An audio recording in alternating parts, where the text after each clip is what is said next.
21-р зуунд монголчууд тооны цөөнийг технологиор нөхөж дэлхийн нийтэд мөр зэрэгцэн алхаж чадна.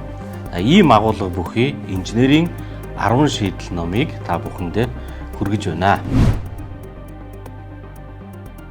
Олноос олон, цөөнөөс цөөн гарц гэж Чингис хааны хэлсэн үг байдаг. Тоогоор хит олон дайсантай тулах юм бол дайтж хэрэггүй зүхтараа гэж эртний хятадын алдарт сүнзийн дайт хурлагт бичсэн байдаг бол Монголын хаан Чингис эсрэгээрээ тоогоор давуу дайсантай тааралдаад олноос олон, цөөнөөс цөөн гарц байлдаж ялнаа гэд ялсан байт юм аа.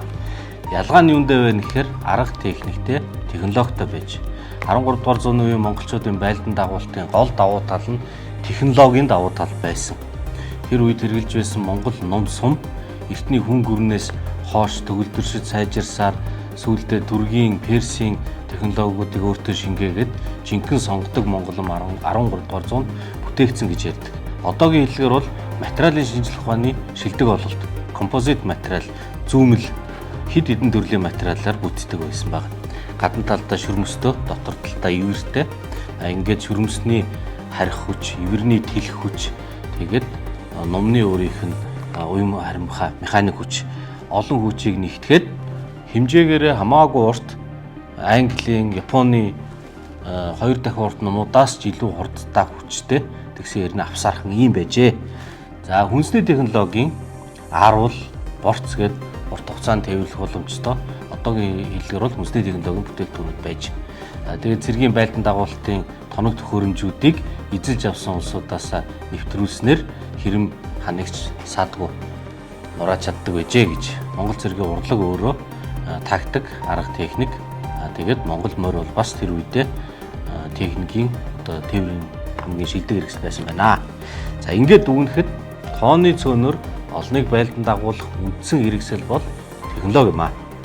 21-р зуунд технологи бүтээмжтэй, мэдлэг нээлттэй болсон учраас монголчуудын энэ заяагдмал аран шин яг тохирсон цаг үе мөн. Тийм учраас 21-р зууны монгол залуучууд дэлхийн технологиг бүртгэж өөрсдийнхөө нийгэмд нэвтрүүлснээрээ их гүрний улсуудтай яг адилхан амьдарч чадна гэдэг үндсэн агуулгын хүрээнд 10 жишээг дурдж энэхүү ном дээр бичсэн байгаа. Оршил хэсэг дээр хүн гэдэг маань ер нь 21-р зуунд хэн болох вэ гэж сонирхолтой асуулт тавьсан. За тэр нь бол хиймэл хөлтэй тамирчдыг олимпиад оруулах уугүй юу гэдэг талаар маргаан дэгдэж байлаа. За одоо бол электрон нүдтэй, чихтэй, лабораторид дургуулсан элэг бөөр, за хөлдөө углаад ингээ хэдэн метрээр өндөр хараагаад явчих ийм боломж, хайбрид хүмүүсийн боломж бол бий болчихсон. Тархиндаа чип хийгээд нүдэндээ хайлтын системтэй хиймэл оюунтай хавсарч ажилладаг болох боломж бий болчихсон. Ийм сонин цаг үед бол ирж байна. Тэгэхээр энэ сонин цаг үе дээр технологийн эзэн байж дэлхийдээ хөл нийлүүлж алах уу? Эсвэл технологийн хэрэгцээний боол байдлаар маркетингийн хэрэгсэл болох уу гэдэг бол 21-р зууны хүн болгоны өмнө тавигдах өөрийн хувийн сонголт. Дээрээс нь монголчууд технологид эзэн байж нийгмээ, ардчлалыг улам сайн бэхжүүлж чадна. Эсвэргээрээ технологиг хүнийг хянах, дарангуулах зүйлийг бол зөвшөөрж болохгүй гэдэг санааг бас давхар утсан байгаа.